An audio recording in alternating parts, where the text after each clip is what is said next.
¿Qué tal? Buenas tardes. ¿Cómo están? ¿Qué tal esta semana? ¿Todo bien en su curso introductorio con nosotros en el instituto? Un placer saludarles. Julio Villalobos nuevamente. Bueno, luego de 2 semanas de haber estado trabajando ya con el inglés y el ISEM, ¿no? Y de tener un examen de diagnóstico más o menos aproximado sobre su nivel de inglés y luego de hacer algunos ejercicios gramaticales, el día de hoy estaremos hablando acerca de otra categoría muy importante al aprender un idioma adicional al español, la categoría de interlenguaje, ¿vale? Pues nada, sin más, vamos a conocerle.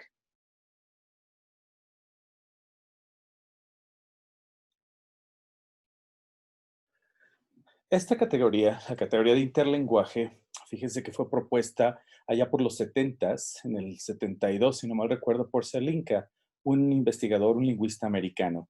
Tiene que ver un poco con todo este contexto de guerra, de gente inmigrando, de gente llegando a los Estados Unidos y del rápido aprendizaje del inglés para poder comunicarse y vivir en el día a día, ¿no?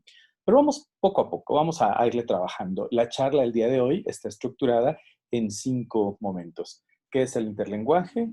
¿Cuáles son las etapas en su producción oral? ¿Cuáles son las etapas en la producción escrita? Algunos ejemplos y cerraremos con una actividad para que ustedes entreguen a la persona o al área que les ha estado recibiendo las actividades de estas últimas 2 semanas, ¿no? Pues sin más, mm, antes de llegar a la idea de interlenguaje, trabajemos un poco con el bilingüismo, being bilingual. ¿Qué implica? ¿Qué significa ser bilingüe? Fíjense que aproximadamente la mitad de la población del mundo es bilingüe. Pensemos un poco en nuestro país. Pensemos en el sur, pensemos en el norte, en nuestro propio estado. Les decía en alguna vez, las comunidades cercanas a Toluca, sobre todo el área de Temoaya y alrededor, pues hablan otomí como lengua materna. El español es una lengua adicional a su lengua materna, una segunda lengua. Y el inglés se implicaba como una tercera lengua, ¿no? Es en este contexto que Grotian nos asegura que el bilingüismo o el multilingüismo son muy comunes en el mundo, ¿no? En la vida cotidiana de las personas, casi la mitad de la población en el mundo es hablante de 2 o más idiomas. ¿Se imaginan las implicaciones? ¿No? No solo en la vida cotidiana y en términos lingüísticos, en términos cognitivos también, ¿no? ¿Qué ocurre ahí? ¿Cómo es que podemos interpretar al mundo? Interesante. Con frecuencia creemos que los individuos bilingües son aquellos que tienen un control de 2 idiomas a nivel nativo, que lo hablan súper bien. ¿Eres bilingüe? Sí, puedo comunicarme en los 2 idiomas. ¿Será? También se ha postulado que las personas bilingües son aquellas que dominan un idioma, pero que pueden emitir producciones con total sentido en el otro. No un dominio casi nativo, pero que se pueden comunicar. ¿Cómo ven? Bien. Yo hoy les propongo el comprender la idea de bilingüismo de la siguiente manera, porque es cada vez más aceptado, ¿no? Esta idea de que los individuos bilingües son aquellos que tienen diversos niveles de dominio en 2 idiomas, diversos, muy incipiente o muy avanzado, ¿va? Sin embargo, ya estás haciendo uso de estructuras lingüísticas de 2 sistemas constituidos, 2 o 3, según sea tu contexto. Entonces, ser bilingüe no significa que ya tienes un dominio pleno de la lengua que estás aprendiendo, ¿no? Sino que empiezas ya a tener algún nivel de dominio, empiezas a interactuar o a tener contacto con esta lengua que aprendes o que adquieres, según sea el caso. En palabras de Butler y de Hakuta, perdón, los individuos bilingües son aquellos que obtienen habilidades comunicativas con varios niveles de dominio en forma oral y o escrita para interactuar con hablantes de uno o más idiomas en una sociedad dada, ¿no? Desde un encuentro casual en el aeropuerto donde sin querer golpeas a alguien que sea de otro país y tú identificas, puede ser americano, inglés o tal, o te sale sin querer decir I'm sorry o ¿no? O la persona te dice a ti, lo siento, o notan, es un nivel incipiente, pero finalmente le están usando. Ya es una persona que está interactuando con estas lógicas y podríamos pensar como una persona que es bilingüe. Por supuesto que también te puede decir, oh, lo siento, señor, no fue mi intención, fue un descuido. Wow, qué nivel de idioma, ¿no? Mucho más avanzado. O ustedes también a la otra persona, oh, I'm so sorry, I didn't mean to do that. Oh, let me get that for you, en caso que le hayas tirado algo o tal. ¿Notas? Entonces, el nivel de dominio es diferente a la noción pues, de bilingüismo o bilingüismo, que preferimos quedarnos con esta. Pero bueno, esto nos implica el pensar que en el mundo más de la mitad es bilingüe, ¿no? Por condición y otros por convicción, pues porque quieren aprender otra lengua, una lengua adicional a la suya, a la materna. Es ahí donde la categoría de interlenguaje se hace presente. De entrada, es un sistema lingüístico, es algo que se produce, ¿no? ¿Y quién lo produce? Pues la persona que, teniendo ya una lengua materna, está aprendiendo otra lengua. Ese sistema lingüístico que se produce en el inter se conoce como interlenguaje, ¿no? Se va desarrollando, se va construyendo. Es un proceso en el que avanzas, pero que también retrocedes, ¿no? Hay avances y retrocesos, vas y vienes, pero es un continuo, ¿no? Con miras académicas y con ánimo de estudiarle, es que le hemos clasificado y categorizado de diversas maneras. Pero bueno, de entrada, el interlenguaje es, pues, el sistema lingüístico que aquel sujeto va construyendo, desarrollando, cuando aprende una lengua adicional a la suya, por supuesto, partiendo de su lengua madre o lengua materna. En nuestro caso, el español es nuestra lengua materna y estamos o estaremos aprendiendo el inglés como lengua adicional al español. Este sistema lingüístico de producciones, ¿no? Es justo el interlenguaje y es como una mezcla entre uno y otro. No es tampoco Spanglish ni nada por el estilo. Es justo el proceso y las producciones lingüísticas que de él derivan a lo que llamamos interlenguaje. Este término sugiere que las aproximaciones, ¿no?, a L2 o lengua extranjera, según sea el caso, conllevan rasgos de la lengua materna, pero también de la lengua que se va a aprender, ¿no? Es decir, tenemos elementos de la lengua madre y elementos de la que estamos aprendiendo en mayor o en menor grado en este proceso. Es una suerte de mezcla, ¿no? Es una suerte, como algunos lingüistas le llaman, lengua del estudiante, y que enfatiza el hecho de que estás aproximándote al desarrollo lingüístico para poder ser o dominar la lengua meta, la lengua en cuestión, la que estás aprendiendo, ¿no? Y bueno, pareciese, ¿no?, que tú conoces y que tienes varios conocimientos de esa segunda lengua, pero que los estás vinculando con los que ya tienes de la tuya. Y entonces hay una suerte de choques, de contradicciones con tu lengua y la otra lengua, ¿no? Es natural. Este procesito entonces es el interlenguaje. Cada vez, mientras más vas dominando, más vas desarrollando tu interlenguaje, más te vas acercando al dominio pleno de la lengua meta o de la segunda lengua, ¿no? Como Da Silva y Signoret lo plantean, dos investigadoras mexicanas del entonces CELE de la Universidad Nacional, hoy Escuela Superior de Lenguas. Esto sería, en términos gráficos, el interlenguaje. Observen ustedes el recuadro. A partir de tu L1, lengua materna, lengua madre, transitas o vas, ¿no?, hacia la lengua 2, lengua meta, o en este caso el inglés. Entonces, estas producciones lingüísticas que están ocurriendo son, pues, el interlenguaje, a lo que nosotros llamamos interlenguaje. Selinka asegura que tiene 5 procesos constitutivos, 5 grandes procesos. El primero de ellos es la transferencia lingüística, el segundo la transferencia del entrenamiento, el tercero las estrategias de aprendizaje de L2, el siguiente las estrategias de comunicación, luego la sobregeneralización de materiales o reglas y que están presentes en el transcurso de todo este sistema de producciones lingüísticas, ¿no? Es decir, transferimos elementos de L1 al estar aprendiendo L2 o una lengua extranjera y queremos conjugar o queremos poner los artículos donde no van o queremos ubicar el adjetivo después del sustantivo o viceversa. Hay transferencia de la lengua que ya conocemos. También sobregeneralizamos reglas, ¿no? Pues si decimos que siempre va en el gerundio, va a haber ciertas terminaciones, pues las aplico a todos los verbos para hacerlos en gerundio, cuando no es así, ¿no? O un ejemplo típico, cuando los que aprenden español les han dicho que la terminación a en los sustantivos es siempre femenina y entonces le debe anteceder un artículo femenino. Y tenemos, por ejemplo, se me ocurre flora, la flora, y ahí aplica bastante bien. Y tenemos, por ejemplo, mesa, la mesa, y aplica bastante bien. Pero ¿qué pasa con agua? ¿No? La agua, o ¿qué pasa con tema? La tema. Entonces queremos sobregeneralizar la regla cuando no siempre es así. Estos son elementos constitutivos, procesos, mini procesos constitutivos del proceso macro al que hemos denominado interlenguaje.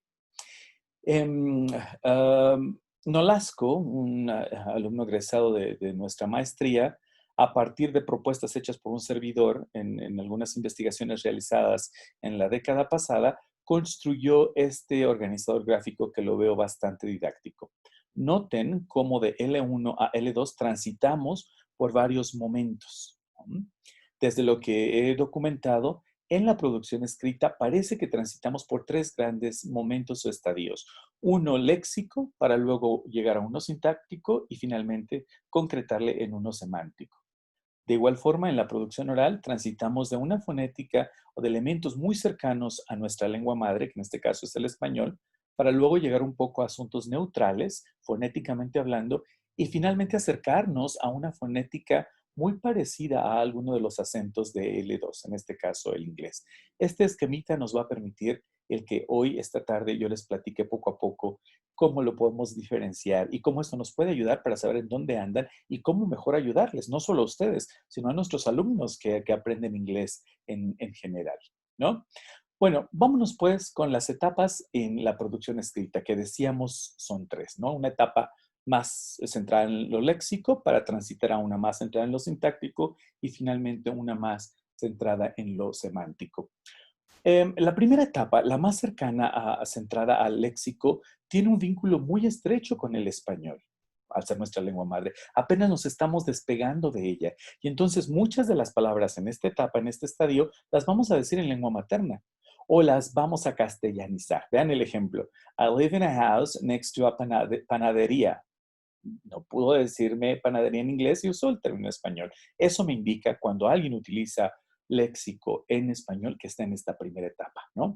O cuando usa léxico y lo convierte en una suerte de palabra en la lengua que está queriendo aprender. Vean el segundo ejemplo. I don't have a contestation for that. Y entonces cuando escucho a mis alumnos de secundario, de prepa decir sillation, tablation, contestation, están generando léxico, pero derivado de la lengua materna, no necesariamente a partir de las lenguas derivacionales léxicas que existen en toda gramática de alguna lengua que podamos aprender, ¿no? Entonces, este es un primer estadio, es un primer momento en el que necesariamente vamos a transitar, sobre todo aquellos que aprendemos una lengua adicional a la nuestra, cuando no lo hacemos de manera, ya saben, como segunda lengua, en el contexto que discutíamos ya en otros de nuestros videos, ¿no? Cuando le aprendemos más que cuando le adquirimos, porque los contextos y las situaciones son diferentes. Bueno, este es un primer estadio. Eventualmente, cuando ya no hay producción léxica en español o cuando ya no se genera léxico a partir del español, podemos pensar que nos estamos acercando al siguiente estadio, un momento que tiene que ver con el sintáctico. Toda la producción que haya hecho el aprendiz de inglés tiene que estar ya en inglés. Sin embargo, aquí vienen entonces algunos otros elementos que nos permiten ubicarle en esta etapa de estadio sintáctico. El orden, el orden de las palabras. Ejemplos. My dad has a car red. Car red es una construcción nominal, pero eminentemente tiene influencia del español, puesto que tenemos al sujeto primero y luego al adjetivo, ¿no? Cuando tendría que ser un poco al revés en inglés. Ahí me doy cuenta que el alumno, el aprendiz, está en esta etapa, en este estadio. Tendría que ser red car en inglés. Uno más. The human beings are social. That human beings. Es bien común que en español usemos el artículo al inicio, el artículo definido al inicio. Los seres humanos. En inglés no es necesario. Human beings are social. ¿Notan? Entonces, ese uso de ese artículo me indica que está haciéndose de un elemento léxico para tener un sentido sintáctico que no debiese necesariamente ir. Uno más. Chicken cooks my mom. Yo sé que en español podemos decir, pues sí, pollo cocina mi mamá y se entiende. Sin embargo, en inglés, ¿no? Ahí parecería que el pollo está cocinando a la mamá y no al revés. Notan, el orden de las palabras juega un rol muy importante en esta etapa. Todo está en inglés, pero ahora el asunto de cómo va colocado, el orden me indica que está justo en esta etapa de su producción escrita. Es un nivel intermedio ya, ya es un gran avance. Aún hay que trabajar con estos detalles, ¿no? Tengo la S ahí resaltada también porque tiene que ver con las conjugaciones y con las inflexiones. Esto también se constituye como un indicador de este estadio en nuestra producción escrita. Finalmente llegamos al último de los estadios, el semántico, ¿no? Y quiere decir que básicamente todo está escrito ya en inglés, ya nada está en español, todo está bien escrito, ¿no? Sintácticamente, en términos de orden. Sin embargo, el sentido o lo que se quiere decir no necesariamente es lo que pareciera que es. Es bien común escuchar expresiones como esta en inglés o verlas escritas, sobre todo en libros de poesía o en textos específicos muy, muy avanzados. That's not my cup of tea. Y uno decía, bueno, mi té no es mi taza de té. No, en realidad lo que quiso decir el angloparlante es que no le gusta esa situación, ¿no? Si tú lo escuchas o lo ves escrito, es que eso no te gusta. Notas, transitamos a un nivel mucho más avanzado de dominio de la lengua. Y lo mismo pasa en español. Todo nuestro slang es muy complejo de entender, ¿no? Cuando yo escucho a gente decir, como me hizo lo que el viento a Juárez, o metió la pata, notan, estas producciones son de inglés, de español avanzado. Cuando alguien que no tiene el español como lengua materna le usa, quiere decir que su nivel de español es muy bueno. Tiene un interlenguaje muy desarrollado, ¿no? En términos escritos y quizá en términos orales. Bueno, este ha sido el transitar entonces en la producción escrita, ¿no? Transitamos básicamente por esas tres etapas, esos tres estadios de los que les he hablado hoy. ¿Qué ocurre entonces en la producción oral? Esto es mucho más interesante. Será que le he investigado y le he trabajado con más detalle, toda vez que me he dedicado a estudiar los suprasegmentos en la producción oral de los alumnos de secundaria. Entonación, ritmo, modulación, etcétera, ¿no? Bueno, vimos en el esquema hace rato que hay tres grandes momentos, tres grandes estadios. Uno con fonética muy cercana a L1, a nuestra lengua, luego uno más neutral y luego uno mucho más cercano a la lengua meta. Vamos poco a poco. En el primer estadio, en este de la tendencia fonética cercana a L1, vamos a escuchar gran cantidad de veces, ¿no? Que fonemas o inclusive palabras completas se pronuncian con fonética muy cercana al español. Ejemplo, my father speaks very, no, very o fast. ¿Notan? Entonces, esa S ahí solita me indica, y escucho el speaks, está una E antes de la S. Ahí me indica que está usando todavía, ¿no? Fonética del español. Si me dice very, igual está usando fonética del español. Toda vez que no se hace diferencia clara entre V y P en nuestra lengua materna, ¿no? Cuando me dice, por ejemplo, pencil en lugar de pencil, noto que entonces tiene una fonética muy cercana a L1. Los dos problemas más comunes que encontramos, o los ejemplos al momento de tener producción oral más comunes que encontramos, son los dos fonemas que vemos ahí. The y the. Note mi español con el fonema the en inglés. Vaca, ven, voy, Verónica. The. Labio dental, de ahí su nombre. Pocas veces lo hacemos en el español mexicano. Y la letra D es muy parecida a la letra T en inglés. Nuestra lengua toca el paladar y entonces tenemos asuntos como t. Escuchen mi español. Dedo, donde, Daniel, de veras, 12, t. Cercanísimo a la letra T. Cuando esto no ocurre, estaremos diciendo cosas diferentes, ¿no? Entonces habría que tener cuidado. Por ejemplo, sucio y 30 en inglés. Sucio es, por supuesto, dirty. Mientras que 30 sería 30. ¿Notan? Si no hay esta clara diferencia, estaríamos pues confundiéndonos. Esto, cuando hay este tipo de producciones orales, me indica que el hablante, el aprendiz de lengua extranjera, en este caso inglés, está en un primer estadio. Cuando finalmente logra transitar de este estadio de fonética cercana a L1 y va ubicándose en niveles intermedios de producción oral, escucharía entonces su inglés o producciones orales del inglés un tanto neutrales, ya sin interferencia del español, pero neutrales. Esto me indica un nivel intermedio alto del idioma. Ejemplo, I am going to buy a house next month. I do not want to go. Bien, bastante bien. La gente las entendería sin ningún problema. Es un nivel intermedio alto. Sin embargo, y noten cómo es fonética cercana a L2 en general, es un tanto neutral, ¿va? Igual puede ser que digan, I am going to buy a house next month, o I do not want to go. ¿Notan? Neutral. Sin embargo, típicamente tendría problemas para entender producción oral de gente nativa, ¿no? Porque nadie en la vida real habla así, con ese nivel, con esos suprasegmentos tan marcados, tan lentos, con el ritmo tan lento y con un tono exagerado, ¿no? Más bien, habría que ir avanzando hacia el último estadio en las etapas de producción oral. Este estadio de tendencia fonética muy cercana a L2 local, a algún acento local. Y entonces vean los ejemplos que teníamos hace rato. En lugar de decir, I am going to buy a house next month, lo cual está bien y te entenderían, difícilmente tú lo vas a escuchar de alguien que lo hable, de algún nativo. Tú escucharías algo así como, I'm gonna buy a house next month. ¿Notas?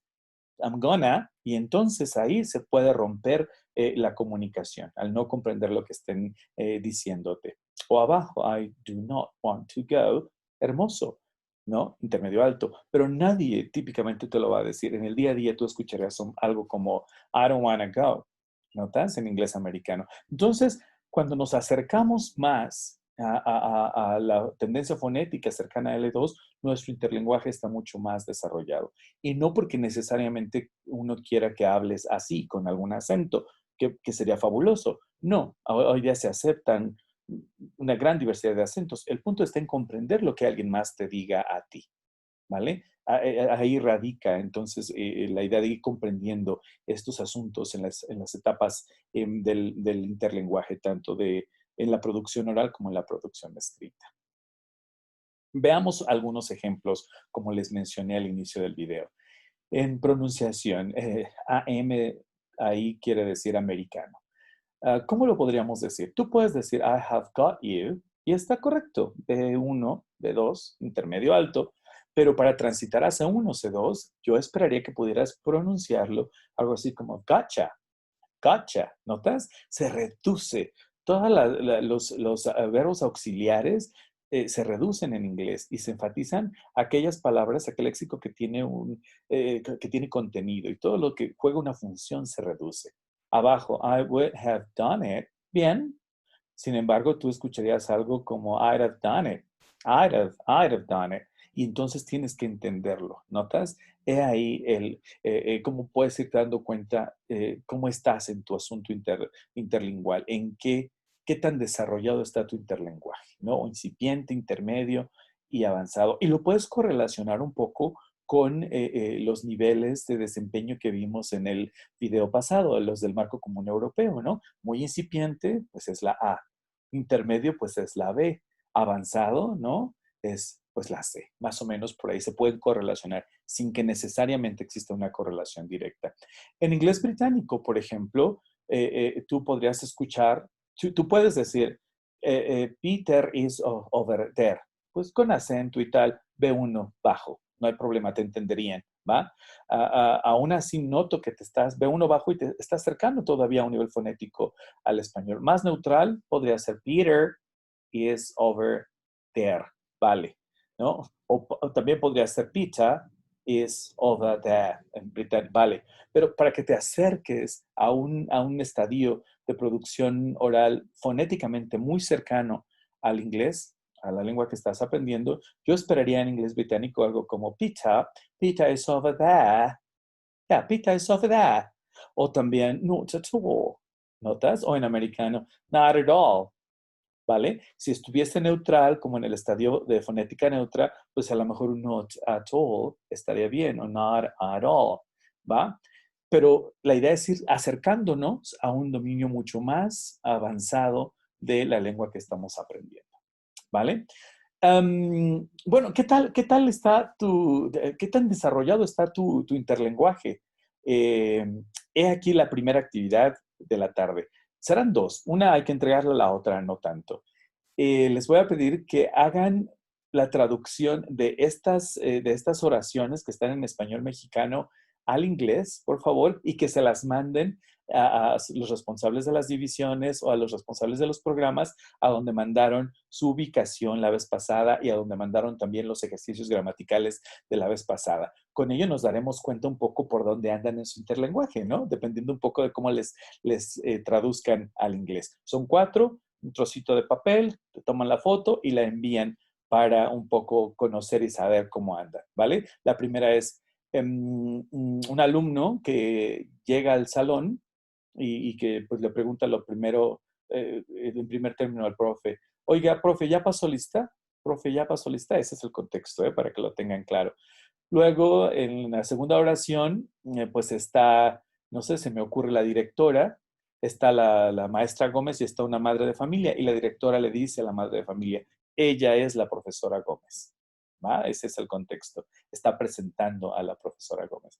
En el tercer enunciado, pues un alumno que por distraído a lo mejor no contestó cuando el profe pasó lista y entonces de repente le dice, ¿me puso falta? ¿Ah? Ese es el contexto. Y el último, se me ocurre que tu mamá, tu esposa, tu esposo te dice, ya está la cena, y tú estás en otra habitación en tu casa, entonces tú le gritas, ya voy.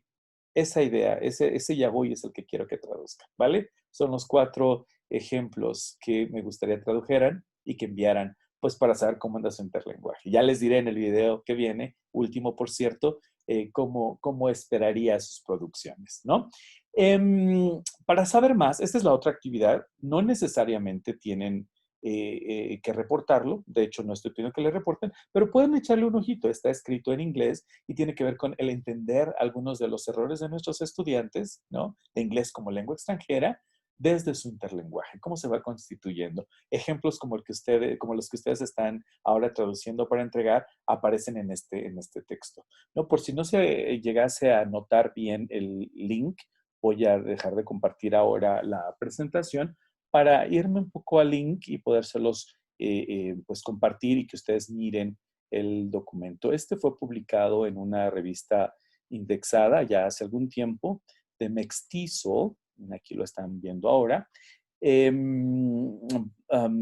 Journal, recuerden que journal significa revista indexada, fue en el volumen 36 por allá en el 2012. Y basta con darle clic, aquí está aquí toda la revista, ese número de la revista, hay varios artículos, sin embargo, el que les pido es este, justo.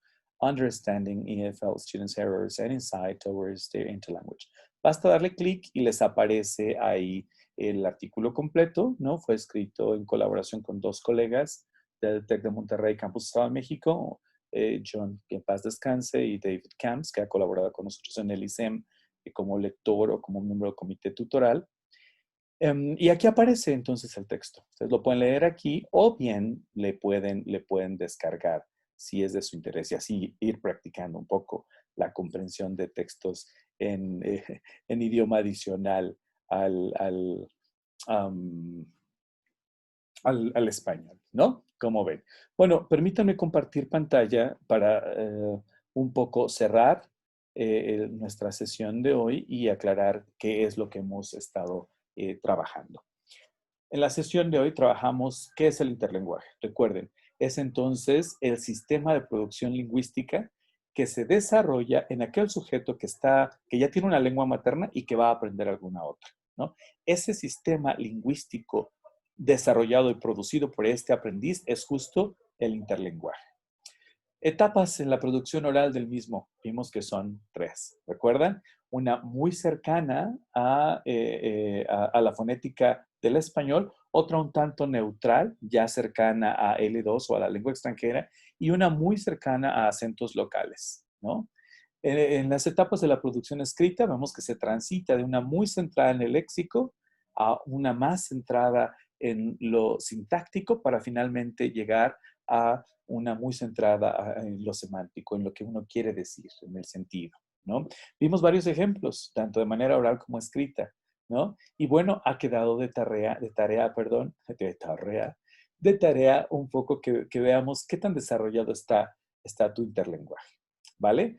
A hacer el ejercicio de traducir esas 4 oraciones y enviarlas a la división o al responsable de área que corresponda para irte ubicando. La intención es que te des cuenta por dónde andas, más que con un nivel, más que con una calificación, con esta categoría llamada interlenguaje. ¿Cómo está tu desarrollo interlingual? ¿Vale?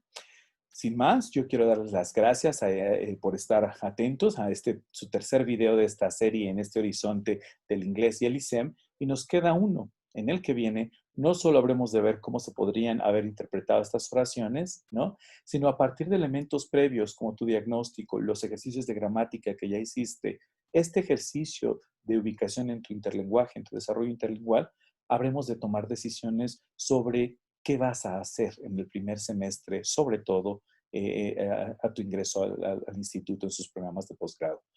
¿Cómo se concreta todo esto en términos de planeación y de acciones, de oportunidades para que tú incidas en mejorar tu desarrollo interlingual? ¿Vale? Así es que, pues, sin más, nos miramos en el próximo y último video de nuestra serie la próxima semana. ¿Vale? Excelente tarde. Hasta luego.